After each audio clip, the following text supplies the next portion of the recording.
Good afternoon, and thank you for joining me for a special episode of COVID-19 on Spanning the Need.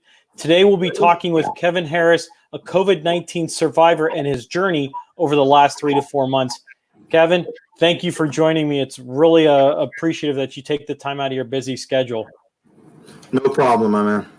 And so just so we're aware, and people may not know this, is Kevin was one of the very first COVID cases confirmed in the state of Ohio and one of the very first in Eastern Ohio. And I think this is back in, and let's take a step there, Kev. We're talking March, correct? Give or take? Yeah. Or so Yes. Kind of take us through those first couple days of through the beginning of how this happened. Do you know where you contracted it? Anything along those lines? Okay. First of all, again, thanks for having me, Anthony. I appreciate it. One of the things that got me was that you don't know what it is until they tell you what it is. And I'll tell you, it happened so fast because I was doing great. And March 2nd, that night, about 8 o'clock, I had a little tickle in my throat. Nothing major, just kept clearing my throat. And I was telling my buddy, I said, man, I think I'm getting sick. And so I wasn't going to work that hard that night. Well, about 2 hours later, that tickle was a cough. And the cough was real dry and real hard, like all of a sudden. It wasn't, a matter of minutes. It was like my first cough was a dry, hard cough. And I told him, I said, I got to go home. I am getting sick. I need some rest. Figured my body just needed the rest. So I go home, go to bed. I wake up about 7:30 the next morning, and I thought I had a severe case of the flu. So that's what it felt like initially. It was just a bad flu had taken over me in less than, 18 hours. And I go to the doctor that morning because I had a previous doctor's appointment for a checkup that they were doing. And I told her, I said, I'm sick as a dog. She just looked at me and said, you got the flu. I'm going to prescribe you some Tamiflu. Go home and rest for a few days. You'll feel all right in about 48 hours. Give it 5 or 6 days and you'll be a new man. So that's what I did. Unfortunately, that was the wrong thing to do. Being that later on we found out it was COVID and COVID pneumonia, the last thing you want to do is lay down. This thing makes you want to lay down and rest your body. But while you're resting, your lungs are filling up with fluid. And literally it's like a gel, like a plastic. And it turns your lungs to glass. And you can't take any consumption of air. So no matter when you try to take a breath, you can't get the air. Even though the air is going into your lungs, you're not feeling it. It's not hitting your body. So I'd say it took about 5 days for that to happen. And I was out of the Tamiflu. I had one pill left because it was like a 5-day prescription. I didn't take the last pill. I knew it wasn't working, and I was getting sicker and sicker. And then Sunday, the 8th, I was so sick I had to call someone to take me to the hospital because I had been just getting to the bathroom would take me an hour, literally. I lay down for about 10 minutes on the floor, crawl a couple steps, literally on the floor, all fours. And my bathroom was downstairs. So it was a problem. My bathroom up here in the bedroom, my bathroom up here on the second floor, it took me half an hour to get to that one. And that one doesn't have a shower. So every time I think I could make it and take a shower, it wasn't happening. I make it downstairs and have just enough energy to go to the bathroom, then I have to come back upstairs. It was a mess. And that it sounds like it was really bad. And this is just the start of before, I think you said beginning of March. Oh yeah. Yeah. This was the beginning of my COVID journey, which we didn't think it would be a journey. I thought it'd be over by now. But just to kind of fast forward to today, I was with my son cutting down some trees. I cut down trees all the time. Man, just holding the chainsaw for 10 minutes had me down on a knee catching my breath. My son just posted a video of that this morning because he's laughing at me because normally I can just cut down a tree and keep on going. I still have the effects, even though I still run on the elliptical every day, I haven't gotten my lungs back to where I can actually work hard. So this COVID-19 that you were diagnosed with and confirmed, yes, you're still having repercussions of this disease in your system right now. Is that correct? Oh yeah, absolutely. The headaches are like ice picks in the side of your head, and then feels like your brain is swollen in the front. Like I'm sure everybody's had a sinus headache. Well, imagine a sinus headache is up here on the top of your head. That's what it feels like. Along with that and memory loss. I mean, I can't say I ever had a really good memory, but I got a couple of degrees to say otherwise. But I'm going to tell you, Kevon tells me all the time, I think he be getting away with stuff because he's always telling me, Dad, that's not what you said. Or Dad, you never said nothing. But I get that from a lot of the guys too, where I thought about saying it and never said it. So when I asked them why didn't they do it, they said, because you never said it. So either I'm crazy or they trying to make me crazy or COVID has made me crazy. Yeah, I have a good memory on occasions, and then I don't have a good memory. I think that's all of us. My wife tells me that all the time, so I can agree with you on that. So, what happens? You get to the hospital, you get in an intensive care. So go from there. Tell us what really happened in the hospital, because not many people knew when the time you went to the time you got in the hospital. Yeah. Well, I tell you what. Those 6 days before the hospital when I was really sick were horrible. And the pain, by the time I got to the hospital, the pain was unbearable. So I get to the hospital about 3 o'clock Sunday, the 8th, that afternoon. And by then, even my toenails, when I wiggle my toes underneath the blanket, just rubbing the blanket would hurt my toenails. I didn't know your toenails could hurt. Oh, yeah. Your skin hurt. The blankets laying on you hurt. And about this COVID thing, it makes you want to lay still. Nothing hurts when you lay still. Even if you breathe slowly, nothing hurts. So the weirdest thing in the world, you want the pain to go away, so you lay as still as possible and you breathe as little as possible and you got no pain. The minute you breathe heavy, the minute you move, even just roll over, twist your neck or yawn, something on your body hurts. Your joints, your muscles, every nerve ending is in excruciating pain. And the killer of this is, had you known it was COVID in the beginning, all you had to do was keep moving. It hurt a little bit, but you keep moving, it doesn't settle in your lungs. And your joints don't stiffen up, your muscles don't stiffen up. But most people don't know it's COVID, so they think it's the flu. They lay down for a couple of days, and then it got you. And once it gets you, you can't get away from it. It has to really run its course. Now it's in you. And moving hurts, moving around hurts, having people massage you hurts. I mean, the hospital tried everything. My nurses were tremendous. You know, the administration sucked. St. Joe's administration is garbage. But the nurses that are on the front line that took care of me were amazing. Those days when I was in the hospital and they realized that I wasn't going to go into cardiac arrest, because that's one of the things, too. A lot of people have the respiratory failure and then the immediate cardiac arrest. So when they're standing there with machines and ready to work on me because I'm about to go into cardiac arrest, it never happened. I have this underlying defect with my heart. My coronary artery runs between my pulmonary artery and my heart muscle. Makes my heart really dense because it's been like that for my whole life. Well, that kind of saved my behind because my heart is used to working hard. So it made it work real hard with those pulmonary issues. But the cardio issues, I never had any effects of it. And I think I just put a picture up. This is you in the hospital. Okay. Yeah. Now, what day was this? Was this at the very beginning, or was this kind of halfway through? Where you, like, how many days did you stay in the hospital? Let's start with that point first.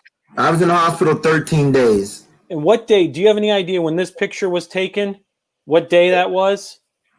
I would say that was probably on the 12th.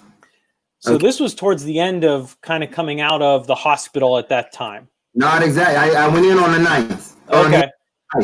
And on the 9th, they started tests on the night of the 8th and said it wasn't the flu. It wasn't normal pneumonia. They didn't know what it was, but they were going to give me coronavirus tests. Anyway, now the real dramatic part of that was I had all these people working on me, trying to figure out why I couldn't breathe, and no one thought COVID. So they don't have any PPE. They're just working on me. And then 5 hours in, they finally do a lung x-ray, and they come back with, okay, you've got pneumonia in your lungs, and we don't know what kind it is, blah, blah, blah. An hour after that, the doctor who had been working on me, she comes in. Now, before this, she was all willy-nilly all over me, and I'm telling her, it's the worst flu in the world. You don't want this. You should be covered up, okay? Oh, no, I see flu all the time. You'll be fine. I'll be fine, blah, blah, blah. Well, once they said they thought it was COVID, I didn't know, but this is what I got. She comes and opens up the glass doors that they had came and closed real quick. They hadn't been closed the whole time I was in the hospital. Now someone comes and closes them. She comes and sticks in, opens it up 2 inches and say, have you been to China? I said, no, why would I go to China? She goes, well, have you been to China recently? I haven't been to China since 2010, okay? So there's no way I got Wuhan coronavirus, all right? She's telling me that this is what it looks like, and they're going to test me for it, and she just had to get out the way. That woman left my room, grabbed her jacket. I never saw her again. The whole time I was in the hospital, whatever her name was, I mean, I have her name, but I never saw that woman again. After that, only nurses started seeing me. The doctor who was taking care of me was gone. Those nurses took a coronavirus test. They said it wasn't administered properly, so it was going to fail. They had to do another one. So they do another one. Those tests are excruciating. Have you had one? No, I have not. If you don't have to have one, you don't want one. If it tells you, oh, the test wasn't that bad, didn't get it administered properly. I'm going to tell you that because that stick is about this long and they go so far up your nose, it's like they touch your brain. And they go so far into your throat, they gag you. If you didn't get gagged or they didn't touch your brain, they didn't administer it properly. I'm going to tell you that right now. Yeah, I've seen a lot of video from a lot of from news outlets that shows the long Q-tip that goes up. I've heard of stories of people that I know that have either gone to get tested that are waiting for their results or that I've seen. So I have not experienced it. I've been very fortunate that I've not come down with any symptoms or maybe hopefully I've not God be that I have not. Yeah. And let's talk a little bit about that. And you talk about some of the symptoms that you had. You had a muscle aches, you had fatigue, shortness of breath, all in your first cases, which COVID really started maybe January, February, but really no one paid attention to it until I think Italy started to get it. Europe started to get it. Then you had 5 cases, 10 cases. Ohio really didn't have anything, so they couldn't. But I think it was such a community spread at the time that no one knew what was going on. Right. And I think that was maybe a setback for a lot of people because they weren't expecting it. They didn't know much about they did not know much about the disease in general. And so your symptoms pretty much fit right now what the symptoms of COVID are that the CDC requires. Absolutely. I'll tell you what, I never lost my sense of taste or smell, but it did change. I already suffer from a condition called glycopharyngeal trauma, where I can't taste sugar, but my smell is fine. I had nerve damage in my mouth on my trigeminal nerve on this side of my face, and so it's a little numb, and it took that taste thing away. So when I got the real sensitive taste issue, I would never think it was part of COVID until later on when it was even worse, when everything tasted even more bad, than it had before. I will say this, the fever was like a light switch. It was not a fever that came and went away slowly. It came, was here for 3 or 4 hours, then went away instantly, and then came back instantly. And this rotated for days. I had a fever from the 3rd of March until the 17th. I came home from the hospital on the 20th of March. I hadn't had a fever for 3 days, so they saw that as the first, opportunity for me to leave the hospital. Well, and the one thing about that, and let me read some of these symptoms so people understand, and this is coming from the CDC. I know some people may think that the CDC, they're this or that, but they're pretty much a reliable source of this disease. And let me read some of these. And so this is as of just recently: fever and chills, coughs, fatigue, shortness of breath or difficulty breathing, muscle aches, headaches, loss of taste or smell, sore throat, congestion or runny nose, vomiting or nausea. And that's just, and you had probably majority of those to start. They have diarrhea. They have some kind of intestinal, it feels like intestinal flu. They have a rash that goes around, and yellowing fingernails or toenails, all kinds of things. Now, it's the last I looked, we stopped counting at 50 different symptoms because basically they were saying everything was an underlying issue of coronavirus. So I just stopped counting the symptoms after that. I didn't have all of those. My worst symptom was the body aches, the fever, the shortness of breath, and the fatigue, which I still suffer from the fatigue. The shortness of breath, not so much because I do a lot of cardio. But when I push heavy, like cutting down trees, that cardio don't mean absolutely anything. And carrying that chainsaw around was ridiculous. And it's the third time I tried to do it since I've been home from the hospital. I'm about 10 minutes in. I used to cut a tree for an hour. Now I'm about 10 minutes in, and I'm on a knee or laying down on my back trying to catch my breath, telling my son not to dial 911. Yeah, I totally get that. I'll be all right. Let me ask you this. You seem like a pretty healthy guy before all this happened. Absolutely. Did you work out a lot? Every day. So you worked out a lot. You look like you're in great health. So tell someone that is almost in the same place, same health, perfectly, no side effects to anything, doesn't have any pre-existing conditions. Tell someone that thinks that, oh, I can't get it, or I'm healthy. So give that, if they're watching, tell them what you want to say to them. Well, I tell you what, before COVID, I had gone to the gym, Planet Fitness, every day and run on elliptical from a half an hour to an hour and lift a few minutes of weights. And then I'll alternate days. Sometimes I lift every other day. I can bench press 325. I can run 5 miles without stopping. Okay. I keep the elliptical up to 5 or 6 miles an hour and go for an hour. An elliptical is not a really tough machine to do, but that is a lot of cardio. Okay. My heart rate at rest was anywhere from 41 to 47 beats per minute, which is really, really good, especially for somebody 55 years old. So my doctors were telling me before this, I was in tip-top shape because I was trying to get my knee fixed so I could run a marathon on this I had a torn meniscus. So I know I want to get slimmer because I'm already a big guy, but I couldn't get slim without doing the running. And I couldn't run on this knee, so I had to go and have knee surgery. That's when they found out I had the heart condition, which kept me from having the knee surgery, which kept me from having cardiac arrest when I was going through COVID. That crazy heart that I couldn't stand in January saved my life. And I'll tell you this, about 2 weeks before COVID, I was on Facebook. I sent a post out telling everybody, get your mask now, because I buy masks for the Body Shop all the time, and they don't have masks because they said people are buying up all these masks to get ready for the coronavirus. At this point, there were no cases in Ohio. And 2 weeks later, I'm the 5th case in Ohio. So I was like 80th in the country. And the real killer on all of that is that almost everybody around me died. Everybody went on a ventilator. And at the time, 80% of the people going on the ventilator were passing away. So that's why I chose not to have a ventilator. That may have saved my life too, because I told them, my famous saying is I'm going to die on my feet instead of live on my knees. So I wasn't going to have them put me in a coma and then my family not be able to see me when I die and me not be able to see them. I wanted to die with my family standing there, even though, COVID is a very lonely process because they won't let anyone come near you.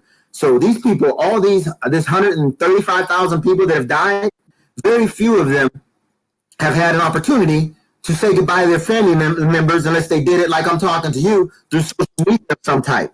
Otherwise, people, I've seen people who made the choice, I'm going to be in that room with my relative when they die. And that person has gotten sick. And in some cases, that person has died, But those are choices that people make. And, for a lot of older couples, I understand that. But for a lot of these younger kids that are getting it, they're being taken away from their parents. Some of them are dying. These kids think they're impervious. These guys I see at the gym, I go to the gym every day now. I see guys at the gym, hey, good to see you. I don't know how you caught that. I see you here every day. You're in tip-top shape. I'm not going to get it. I'm in better shape than you are. And I look at them and say, okay, keep thinking that. This gets the people who think they're impervious because they don't protect themselves because they think they're too healthy to get it. Protect yourself. You're not too healthy to get this. This virus is like a joker. When it finds out you think you can't get it, it gets you and then reminds you that you are not God, that you don't make the choices in your own fate, that things around us tend to dictate our fate sometime. And coronavirus is dictating a lot of people's fate right now. Well, and that brings up a great point is you were fifth in Ohio, pretty much one of the first. And 80th, which is wow, that's hard to deal with. Like you're one of the very first. So we didn't know much about this disease. So let's take a quick look at the world. So this is the world. 12 million, almost 13 million cases confirmed. Okay. I mean, you kind of look at this and you kind of say like, wow, what is really going on? US has 3.3 million cases as the top. Okay. Deaths are over they're reaching 200,000, but we're not there. We don't want to be there. We never want to be there. We are going to get there. And I feel that's and here are some of this is a map. All this information is from Johns Hopkins Hospital Medicine. They're the first one reliable, and you can tell everything in the red in the South is really going right now, which is a shame. Yeah, it is. So this is just for people to understand how bad it really is. This is no hoax. So Johns Hopkins University, that's where this website's coming from. So if anyone wants to take a look, they're more than welcome to do that. I thought that was something that needed to be said about this. There was a story out of Texas where a 30-year-old said, "This is a hoax. Oh, I'm going to a COVID party," and passed away. And I saw that. And how can you think that? I don't understand that where people are getting sick. Yeah. You gotta excuse me. I when I see those numbers, I mean, like I talk about it all the time, but not in this setting, you know. And being fifth in the state, you know, one of the first in the country, and then you see all of these numbers. I'm not talking about just the death, just the sickness on top of all that. Within 3 days of me having this, there was 110 people that were sick. And I'm trying to keep track of just the 5 guys in Ohio to see that we're in this together. We're going to make it together. Well, try to find the first 10 guys in Ohio that got it. You know how many you can find? Tell me. Just me. Just me. And actually, I just got I'll post it in a statement from Rick is saying, "Thank you for sharing your story." So I think that's really good to understand that you're sharing your story for people out there that should be taking this very seriously. Yes, we want to get on with our lives. We want to be normal, but we also have to be cautious. We also have to be common sense. Would you agree with that statement? Again, Anthony, we'll never be normal again. Understand this. After you go through the physical initial attack of COVID, then you have all the residual effects that they say could last for months, if not years, or if not be permanent. Okay? And I keep fighting it every day to say I'm not going to have permanent damage. I'm not going to have permanent damage. But my lungs, my kidneys, my liver, my heart, all these things they say are still affected. And I feel it from time to time when I try to be the old me. Okay? It's just really, really tough. And I don't want to be messed up for the rest of my life.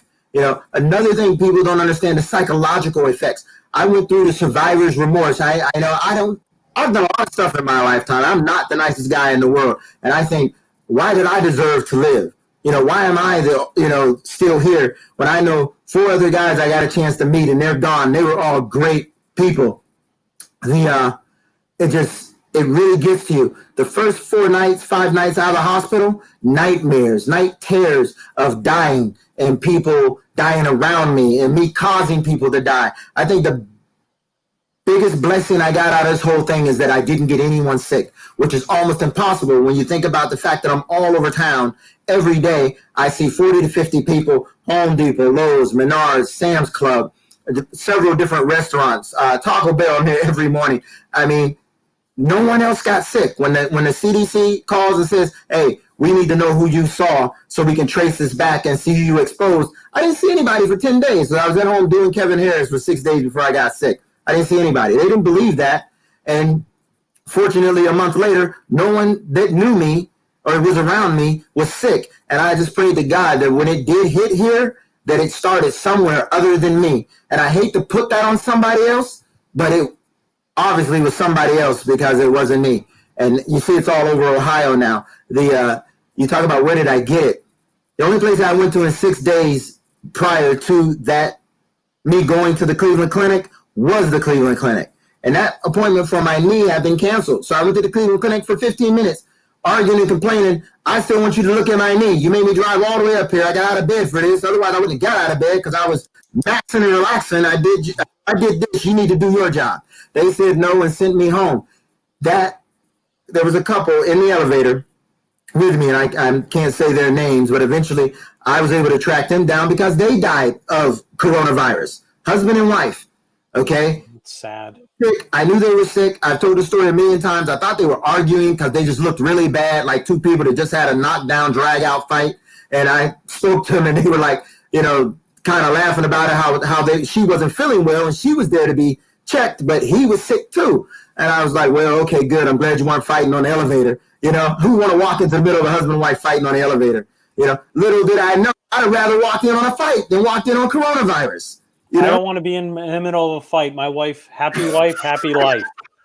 Perfectly fine. You know what I mean? yeah, good for you. Yeah, I learned from wise people.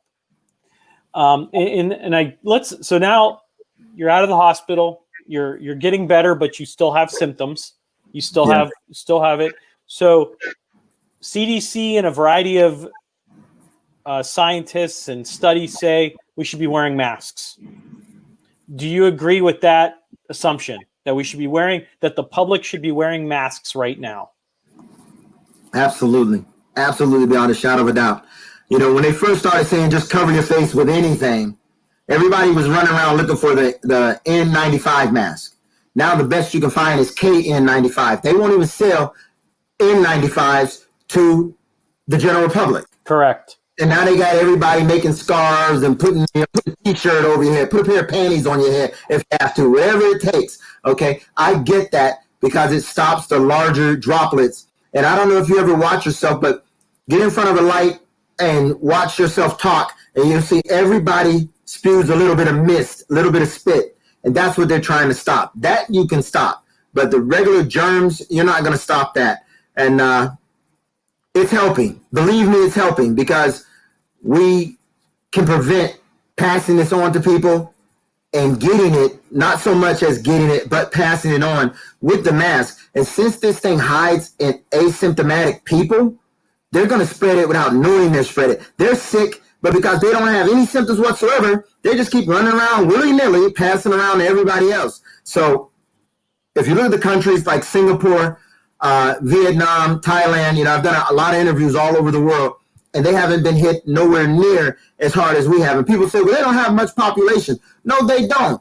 But compare the percentage of their population. When you've got 300 people dead or 500 people dead in Singapore, which has about the same, I believe, the same population as New York City, what are you doing? And you got to give Mayor Cuomo or Governor Cuomo his props because he really did a job in New York City and New York State.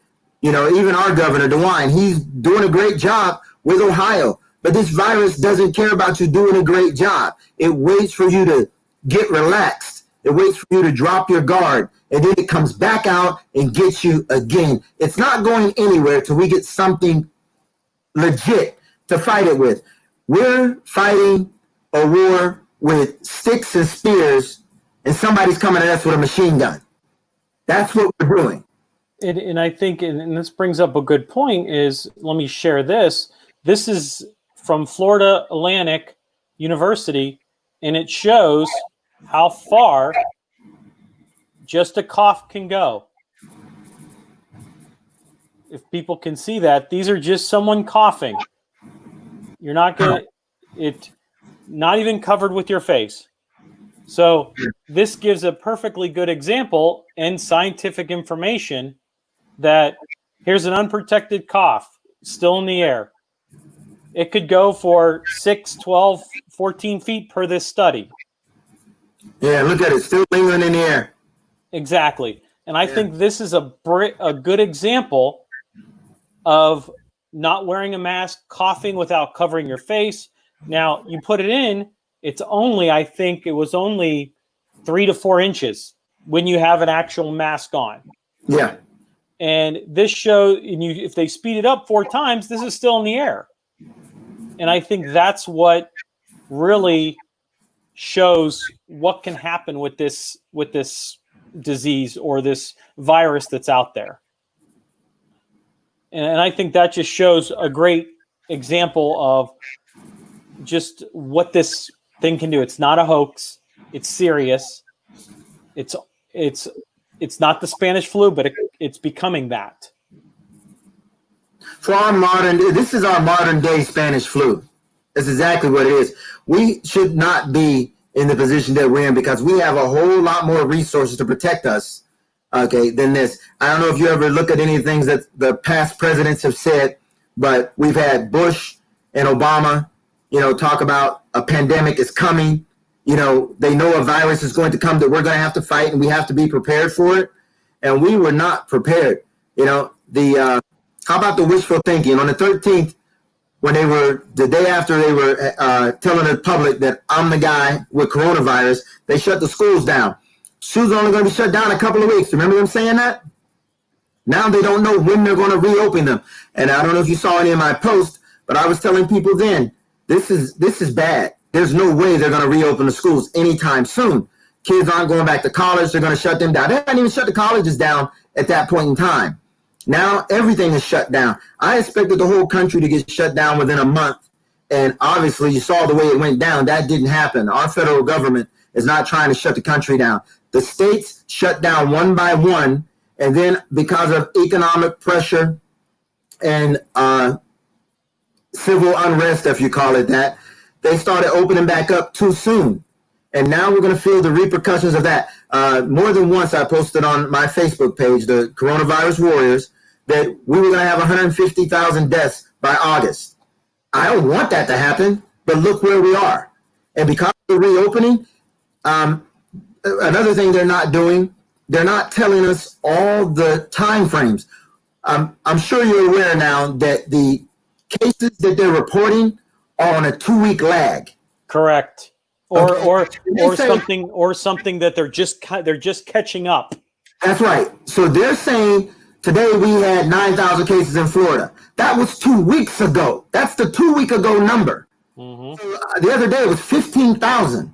That was 2 weeks ago. Not to mention that the reporting is a week behind. So they're getting their information 2 weeks late that they're giving to us, and the actual symptoms themselves are a week to 2 weeks from actually happening. So what we're seeing now was a month ago. And I think that's the problem. And I think that's a problem too, because you're going to say, okay, we have 6,000 cases today. And I can tell you from who I talk to, those numbers are probably as best as they're going to get them. True. And from what they put in and their daily stuff. And I know talking with several people from the state is they're doing the best they can with what they have. And I just showed the video of different types of masks from Florida Atlantic University. They showed from a stitched mask to an N95 to just a cloth. A mask does help and it does work. Absolutely. And the CDC, we can tell you it's not perfect. It's not perfect, but it helps from spreading the virus to others. Wearing a cloth mask covering can help protect people around you, including your parents, elderly, higher risk of serious injury, illness. And I think that's what people don't understand. And there's some people making comments that they're not wearing a mask. I respect that, but please don't come around me. I'll be wearing a mask. I'll stay socially distanced. I respect what you want to do. That's totally fine. But I think at the end of the day is like, I go visit my parents. My parents are elderly. My wife, we're both very healthy, young, but at the same time is I may pick it up as an asymptomatic and not get it with no symptoms, but take it to my parents, which I don't even want to think about that. Absolutely. Because they're elderly. So I think in all respect to everyone, wear a mask. And if you need to find one, I'll be happy to help you find one. I got plenty of them. I'll send you one. I mean, I won't send you one because I don't have that many. Well, we have a ton of them. We pass them out all the time. But I think that gives. So let me ask you this: was there when you were going through this process, was there any medications or treatments that helped you? I know that there's no cure, there's no vaccine right now. I know they're pushing the best they can, but was there anything that helped you? I know you weren't on a ventilator. So what helped you get through this? Well, I'll tell you what, I'm going to give all the glory to God, because my doctors came in after they saw it was COVID and told me there was nothing they could do, that I was going to basically die. And I'm a tough guy, so I wanted the tough answers. I asked the tough questions, and they said, yeah, we have nothing we can do for you. A few hours later, a infectious disease doctor came in, and she said, I've got some things they've been trying over in Europe. We'd like to try them on you. And my exact words were, I don't care if you get a black cat and have him piss on my forehead. If you think it's going to help, you go and do it, And she did everything she could, and nothing was working. And it came down to my body, and she started giving me, that was hydroxychloroquine. Remember when Trump was pushing hydroxychloroquine? Correct. Those headaches are tremendous. And the after effects of that stuff, your eyeballs swell. They feel like your eyeball got so much pressure on them, they're going to explode. That's one of the side effects of that hydroxychloroquine. Okay, and the Zithromax, they call it the Z-Pack. Okay, everybody sounded like it was going to be the cat's meow. Well, it was not. Okay, it was horrible. They basically, my liver function was bad, my kidney function were bad, and they knew this hydroxychloroquine was affecting my body. So I would say the only thing that really helped me was Tylenol. They had told me that if I kept that pneumonia between 7 and 9 days, I would probably die without a ventilator. They didn't diagnose me till the 9th day. So when they told me if you had COVID, you'd be dead by now, I didn't have COVID. Until 2 days later when they said, oh, wow, your test came back positive, you do have COVID. And I said, wait a minute, I should be dead, And the weirdest thing, your body has to last long enough to build the antibodies in order to fight it. That's the problem. Some people aren't healthy enough to outlast the coronavirus. That's all you got to do. If you outlast it, your body will start fighting it, you'll get the antibodies, and you will get better. But the rest of your body has to be in good enough shape to get you there. Or, the miracle of God. I've seen guys now be on a ventilator 2 months, been on a ventilator 16 days and 6 days and die. It's each individual is affected differently. This virus is a tricky monster. Yeah, and I can see that. Like you said, COVID's going to affect you differently than it may affect someone else. Right. And you had, if I'm correct, you had a pre-existing condition with the heart, but it actually helped you. That would kill me, but it did not. But it helped you. It helped you say, wait a minute. It kind of made a trigger. God's like, hey, we need to trigger this to make sure you're healthy, and I'm going to get you through this. Right. I mean, it's the craziest thing in the world. Well, I appreciate, Kevin, you taking your time out of this and really telling us what happened. And people may not understand because they may have not have had it. They may have talked, oh, I'm asymptomatic, nothing helped. But there are people on the front lines dealing with this every day. And so let me ask you this. How many days was it the worst? How long did that, was it just like 14 days or was it longer? Because there are some people that I'm actually skeptic to say, oh, let me take your temperature. Well, just because you don't have a temperature doesn't mean you have it, or you may be asymptomatic. Yeah. Well, I'll tell you what, that Monday, all I had, was a tickle in my throat and a cough that night. Tuesday morning, I got the flu. By Wednesday, I was bedridden because I had laid down 24 hours and couldn't get up. So Tuesday, Wednesday, Thursday, Friday, Saturday, Sunday. That's 6 days that it was super bad. And I'm in the hospital on Sunday. Monday, 7, 8, 9, 10 days. Then they tell me it's coronavirus. It took 4 more days. So I'd say 14 days before I saw the turnaround and started to get to the point where I could breathe. But I still couldn't walk. I actually could not. I could walk around the room a couple of minutes. But I came home on the 20th, and the hospital had nurses that were supposed to come and take care of me. I refused them because I didn't want anybody to get sick. I didn't know that it was their job to put their lives on the line and be at risk to take care of me. So I thought I could take care of myself. Let me tell you what. I walked up and down the stairs when I got the energy that Sunday. I slept on the floor. When I came from the hospital Friday, I slept on the floor till Sunday because I couldn't get upstairs. Sunday, I had enough energy to get upstairs and get in my bed. When I started walking up and down the stairs Monday, Tuesday, Wednesday, I got muscle aches in my legs and in my butt. I've never had a cramp in my butt. You ever get a Charlie horse in your leg? Yeah, I've had plenty of those. Well, hope to God you never get one in your butt. It hurt so bad. I laid down at 8 o'clock that night, and I didn't get up until 7 o'clock a day and a half later. I could not. Hey, luckily I didn't pee on myself, poop on myself. I didn't eat. I wouldn't let no one in the house. I was told don't let anybody in the house for 14 days. And don't let anybody in the house until we release you. So I got the paperwork, which was on my website, showing how they said I had to test negative twice. Correct. I could be released. I've never had a negative test. All my tests come back positive. And when I asked for a seventh test, because think about this, I had 2 failed tests on the night I got in the hospital. I had a test Monday morning that came back 4 days later, positive.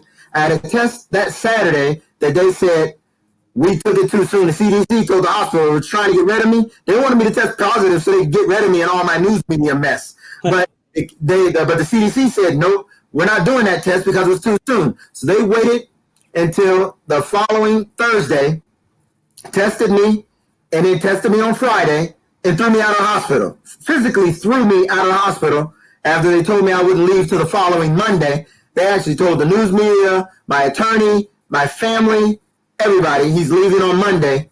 And the minute they hung up that phone, 15 minutes later, they were throwing me out of the hospital because they didn't want the media attention. At that point, I was the only case of COVID in the hospital. Right. The floor dedicated to COVID patients because they were being prepared, but they were not prepared. We had 4 staff members that came in my room without PPE because they said it's not coronavirus, doesn't look like it, so we're just going to check you out and blah, blah, blah. Those 4 people, 2 of them got sick. Okay, 1 of them got family members sick. So the epicenter of the coronavirus epidemic in Trumbull County started at St. Joe's Hospital, which is a fact if you look at the cases, because they want to come around me before they knew I actually had the virus, because they didn't believe me when I said, it's got to be, because I've never felt the flu and I've never had pneumonia. This is ridiculous. No, you don't have COVID. It's some kind of pneumonia. We're going to get you taken care of, give you some antibiotics and send you home. 4 days later, it's COVID. Well, we appreciate what everyone does at the doctors and nurses that take care of all our coronaviruses, our essential workers, from everyone that was out there, even financial services, bankers, grocery workers. We all salute you. We all salute. I'll be the very first honest. I salute everyone that works in a hospital. I don't care if you're the guy that cleans up the room, to the nurses, to the doctors, to the administration. That's just me. And it is what it is. And I don't think people were probably prepared for what was going on. No, they weren't. They weren't prepared. But those nurses were fantastic. I'm telling you, that's one thing I'll give credit to. Not one of my nurses ever came in my room without the proper PPE because they didn't know what was going on and they needed to protect themselves and protect other patients. My nurses were fantastic. It was these willy-nilly people that were coming and going, at a dietitian, just a secretary or the front desk girl who wanted to come and turn my IV off because it was making too much noise and they could hear it in the hallway. Okay, well, tell a nurse to come and do what they're supposed to do. You don't just walk in my room and. Well, and I think everyone was trying to do the best they can with what they knew what was going on. I understand that. Sometimes the best ain't good enough. Sometimes you just have to man up and take it on the chin. When you've done your best and your best ain't good enough, just step forward and say, hey, I screwed up. I have to do it. You have to do it, But now I've met a couple people that left the hospital. Things have really, really changed. They're on a whole different program now, and I commend them. If nothing else, I made mistakes, and I'm going to continue to make mistakes. And I just hope that they don't continue to make mistakes, because there's a lot of people out there. You see people in the video talking about what they did at this hospital, what they did at that hospital. Well, you got to see this generation hasn't seen anything like this until now. They'll be prepared for the next round, I'm sure. Whether they'll be prepared for the next round of coronavirus or not, I don't know, because they're telling us we're still in the first wave, but we got a second wave to look forward to in 4 months. Well, I think if we don't do something fast, we're going to be at that second wave, still in the first wave. Exactly. And Kevin, I appreciate you taking the time, telling us your story. One last question I have for you: are you up for any Q&A? I have some people that have some questions about you, if that's okay with you. My time is your time. I missed you last week and really wanted to be there. I'm here now. Get all you can, brother. And so last statement: what advice can you give right now to anyone watching? Wash your hands. I've been touching my face and doing all that. Yep, because I want a clock. Every hour, I wash my hands. I don't complain about it. I don't tell anybody about it. But every hour, I get somewhere and wash my hands. I sanitize my hands. I got rough, dry, working man's hands anyway. We can do this. Wash your hands. Wear a mask. If nothing else, wear the mask for your parents, for your children, for your friends. Because you may not believe that it's happening until it happens to somebody that's close to you. And I stopped counting. We had 147 people that have called me through Facebook, Messenger, text messages. My dad is sick. My sister's sick. I'm sick. What can we do? And I tell them all the same thing. To date, not one of those people has passed away. Every single one. I had a guy tell me, I'm not getting out of bed. I can't do it. I said, I'll come over there and help you. Where do you live? I will come and help you get out of bed. Because if they're not letting you in the hospital and you get that pneumonia, that's scary. That ventilator is a scary prospect. You know that 70% of the people get on a ventilator are dying now. It was 80% when I was in the hospital. Now it's 70%. They're not telling you that number, but that's what's happening. So we have to not get on that ventilator if we can make it without it. The third thing is social distancing. I've been calling it physical distancing all day long, because you can socialize all you want on Facebook, YouTube. Look at us. We can talk all day doing this. We socialize all we want. So stay physically distant from the people around you. And if you have to be around somebody, cover your face with something. I don't care if you cover it with a hat. Cover your face to stop those moisture droplets from being spread into the air. You ain't going to stop a whole lot of germs with these different covers unless you wear that N95 mask. But all those other coverings will help with the majority of those droplets. And we gotta do it, man. Those three things. And just to add up, just to add up what the governor just announced, a little over 66,000 cases that have been confirmed, and over 3,000 deaths just in the state of Ohio. So that's just some numbers to look at. So we'll get to a couple questions, and then we should be good. This first question is going to pop on your screen, Kevin. This one is from Stacy. Do you still have symptoms, and if so, what are they? Yes, Stacy, I still have symptoms. And I'm also psychologically on tilt, because every time I sneeze or cough or get a tickle in my throat, it scares me that the virus is back. So that psychological thing is the biggest part of it. I will say the shortness of breath when I work out, I get a little bit of that. Now, when I do heavy work, I get a lot of shortness of breath. Sometimes I can't catch my breath. I have to stop what I'm doing and take a break. I have headaches. Some of them are really, really bad. They're not like migraines. I've heard people describe migraines. I don't get blurry vision and all that, but I get what feels like a swelling in my forehead and a pinch on the side of my head that I never had before. And the pinch is more of a thing that lasts 15 or 20 seconds, like something is knocking on the side of my head. And outside of that, not anything else. Everything else is fine. No body aches, no muscle aches. My toenails don't hurt anymore, thank God. You don't have a cramp in your back. No cramps. From not working my body, remember, I didn't walk for a month. So I do get muscle spasms here and there from that. But, I've been lifting weights in the gym again and running my elliptical. So my body's slowly getting back together. It takes a lot longer to get it back than it does to lose it. Oh, tell me about it. I was working at home in March through just in the house. So it's like I get antsy. So I need to walk back and forth, just get the blood moving. So Stacy, Thank you for that question. I have another question from Nick. Nick says, would you recommend that they close down the state to help flatten the curve? Wow, Nick, that's a tough question because I'm also a business owner and, an independent contractor myself. And I do a lot of things that consist of me having to deal with the general public. And I know there are a lot of people when they see me recognize me. Of course, it's not hard to recognize when I walk around with a shirt on. No, it's not. No, it's not. I mean, it isn't.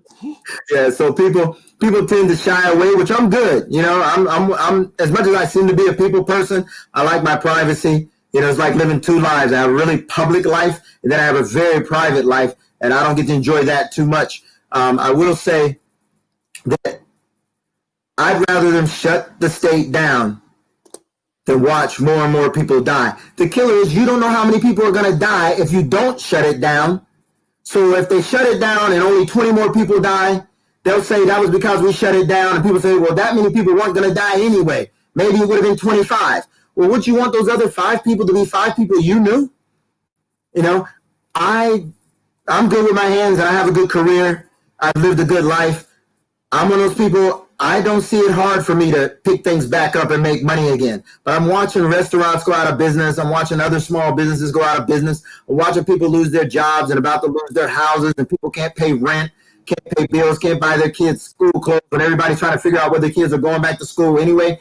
I get all that. But at the end of the day, look back on anybody that you've lost to death of any kind. Would you trade everything you have to bring your mother back? I would. My mother and father are both gone. Thank God it wasn't COVID.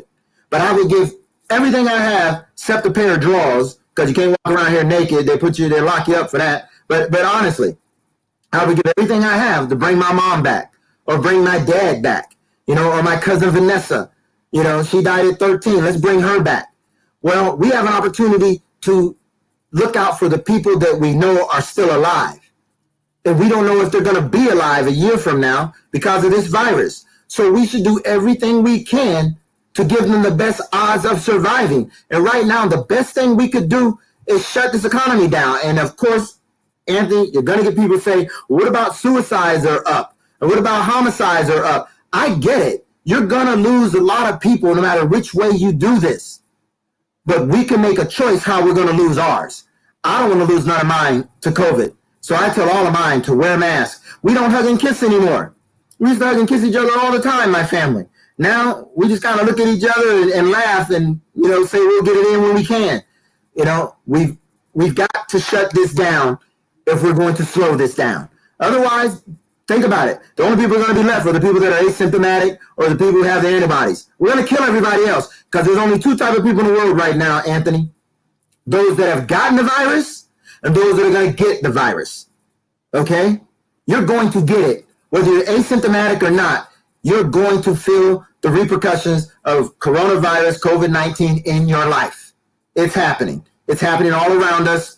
Accept it and just keep on going. If you're one of those people that say, well, if I get sick, I just get sick, it's my time to go. Okay, then God must have chose 135,000 people from the United States to disappear in the last 4 months, because that's what exactly happened. That would not have necessarily died had it not been for COVID. And I don't like that statement. Like just someone saying that or thinking. Yeah, I know. I don't like it either. I get it. That's not how it works. No. Because you could give it to someone you love. You can give it to someone that you care about. And it just, I I agree with you on that. It's just some people, that's just how some people are. I respect that. I'm going to stay my distance away and go. And this is a great question that we talked a little bit about earlier about people going to COVID parties. Okay. So here's the question. What would you tell college students who plan to keep partying like there is no pandemic? That's a great question. I would tell them to stop and take a break.